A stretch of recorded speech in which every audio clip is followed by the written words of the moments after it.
مرحبا وأهلا وسهلا بكم أعزائي المشاهدين في برنامجكم مشاهير دي زاد. اليوم جيناكم بتفاصيل زفاف بطلة مسلسل بنت البلاد الممثلة الجميلة شيماء عطلة التي فاجأت متابعيها بخبر زواجها وشاركت معهم لحظات مميزة من حفل الزفاف الذي أقيم بمدينة جلمة. ملاحظة: هذا ليس زواجها الرسمي، بل هذه حفل العطية.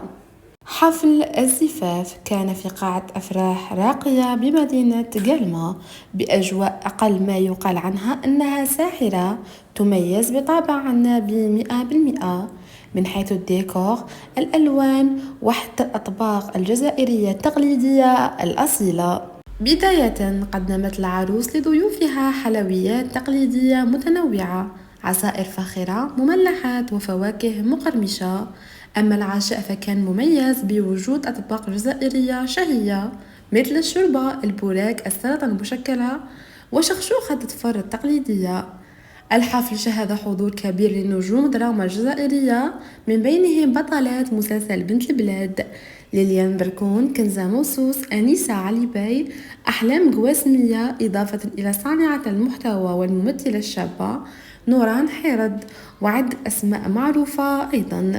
أما بالنسبة للتوزيعات فكانت راقية جدا، تضمنت مروحة صغيرة، عطر فاخر وتفاصيل أنيقة تدل على ذوق العروس الرفيع.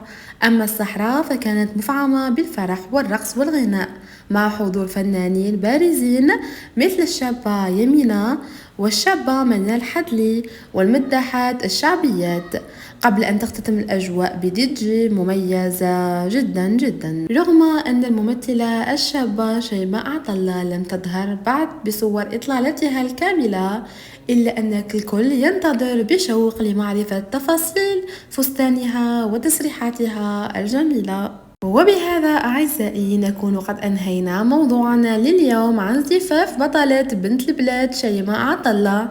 نتمنى لها حياة سعيدة مليئة بالحب والتوفيق. ما تنساوش تشتركوا في القناة وتفعلوا الجرس باش يوصلكم كل جديد. إلى اللقاء، دمتم في رعاية الله وحفظه.